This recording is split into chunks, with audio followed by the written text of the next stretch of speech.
that it just flew apart, and it didn't even fall from the great heights at which airplanes normally fly.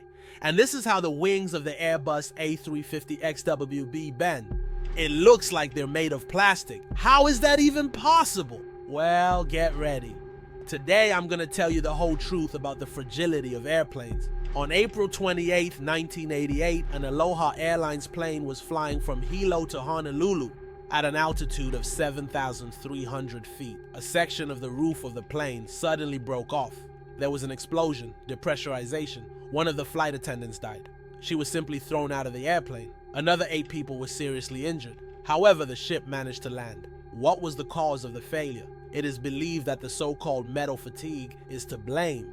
But problems can cause not only long use, but the most common hail, cracked windshields, fairing damage, breakdowns inside the engine. And all this because of some ice balls. For example, in 2017, the pilot of an Airbus A320 had to land a passenger plane blind. Giant hailstones damaged the cockpit windows and the autopilot, to name just one example. All of this makes me wonder. A lot of people trust airplanes with their lives and health on a daily basis. Yet are airplanes themselves so fragile, and are attempts to make them lighter to blame for this? Airplanes themselves are of course very heavy machines, but compared to other vehicles of the same size, they are relatively light. The lighter the hull, the easier it is for the engine to get it into the air. That makes sense. However, building an airplane is always a search for a compromise between low weight and high strength. Not because designers are thinking about how the airplane will survive a fall. The aircraft must be strong and rigid enough to withstand the various forces acting on it during flight time after time. And a confrontation with the ground is out of the question. After all, airplanes are built to fly, not to crash. It may sound cruel, but if something goes wrong and the airplane starts to fall, it will crash. No matter what the designers do, it can't be avoided. That's why no one tries to strengthen an airplane with the expectation of falling. In addition, if you compare airplanes with cars, there's a huge risk of collision of one car with another, with obstacles near the road. That's where protection is essential. But the probability of one airplane colliding with another is negligible. The main thing is the danger of falling, and this is almost always fatal. That's why prevention makes much more sense. It's better to reduce the likelihood of a fall than to fortify an airplane in the hope that it will work. Statistics tell us that between 2012 and 2016, the probability of dying in a commercial airliner crash was 1 in 3.37 billion. To specifically do research to somehow make an airplane stronger for the sake of such a tiny chance is simply not profitable. Especially now people are more concerned with how to make the airplane lighter, more aerodynamic and resistant to wear and tear. Special attention is paid to composite materials. They can reduce weight by 20%. However, such materials make the airplane more vulnerable in case of lightning, so there's a lot to think about. But does this mean that lighter airplanes will become even more fragile? Because I think back to the footage of that airplane being slashed by a simple hailstorm, and I feel kind of bad. Well, perhaps it's too early to draw conclusions. The processes to lighten airplanes have only recently been started, research is being done, scientists are thinking, and all that. Perhaps the right material will still be created to be both light and strong. Maybe it will even happen in the near future. Especially mankind has already done something similar. The first airplanes were heavier than modern ones. They were made of aluminum for more than 60 years, until people figured out composite materials. They were first introduced in military aircraft design in the 1960s, but as it usually happens, everything gradually moved from the military industry to civil aviation. The process is not a quick one, because you don't just replace all the aluminum in a ship with a composite material. It is important to find a balance, and aircraft designers are getting closer to their goal. Does this guarantee that modern airplanes are made lighter so that they somehow magically become safe? In principle, this is being thought about, but obviously not only that. In general, making airplanes lighter means more profit for airlines and cheaper air tickets. And when the question of profit arises, someone, especially the greedy, is bound to get carried away. What do you think of the idea of upright seats? Some airlines seriously tried or are still trying to push it. Usually passengers are supposed to sit on a narrow shelf. All the load is on their legs, and their backs are pressed against the seat back. Plus, of course, seat belts and armrests. Is it comfortable? Absolutely not. Besides, many people with their size and health condition will not be physically able to spend the whole flight in this position. Yes, vertical seats would make airplanes more spacious without weighing them down. But I highly doubt anyone would ever go for such a bizarre innovation.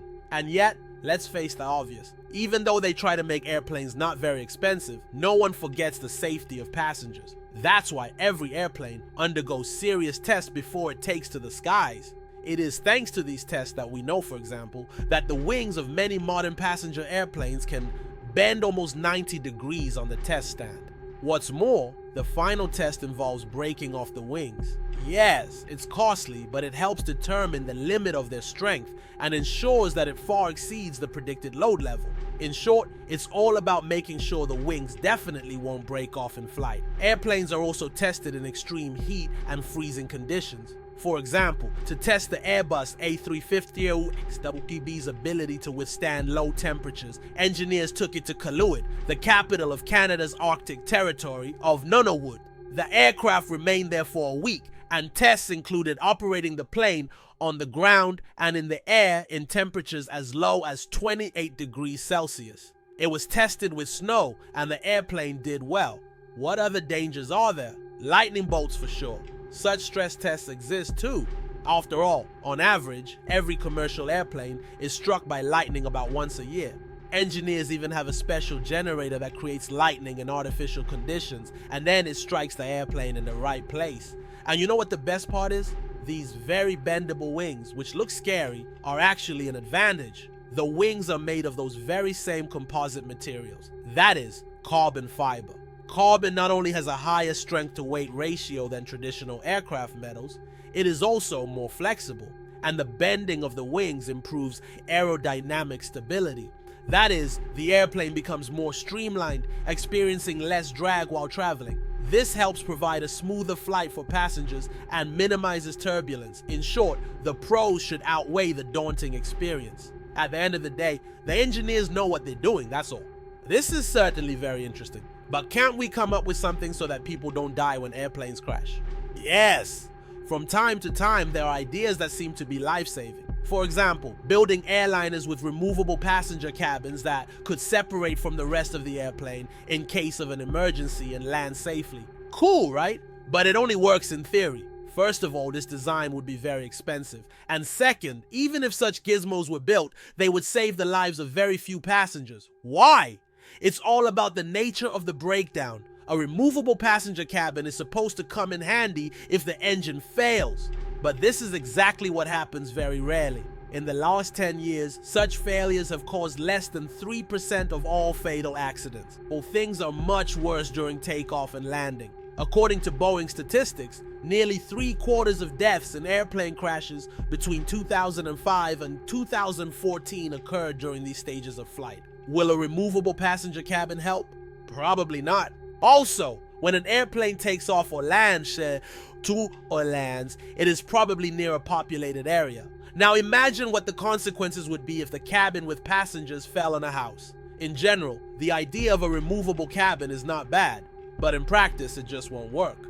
But naturally, the most frequent and logical question is, why don't passengers just get parachutes? After all, parachutes definitely save lives. This has been proven so many times that there should have been no doubt. However, they still don't do anything like that on commercial flights. It's too expensive. Well, not really. Experts claim that the process of putting on a parachute itself takes a few minutes, so passengers would have to wear parachutes for the entire flight. Otherwise, they simply wouldn't have time to prepare for the jump. If you've ever seen what a parachute looks like in the folded state, you realize that it's terribly uncomfortable to spend several hours with such a covina on your back. And flights can be damn long. Let's assume that the comfort of passengers can be neglected, but the jump itself requires strong nerves, certain skills, and of course, strength. It is necessary to force yourself to jump out of the airplane, rushing at great speed into the airstream, to take a pose that will not allow you to get tangled in the opening parachute, to stay away from other passengers, to open the dome in time, not to crash into someone on the way, and then also to land safely. Experts even cite statistics according to which an average man, woman, or child in a Boeing will have a better chance of surviving an airplane crash than if they use a parachute. Clearly, this is only theoretical data, but we don't have any others anyway. See you soon.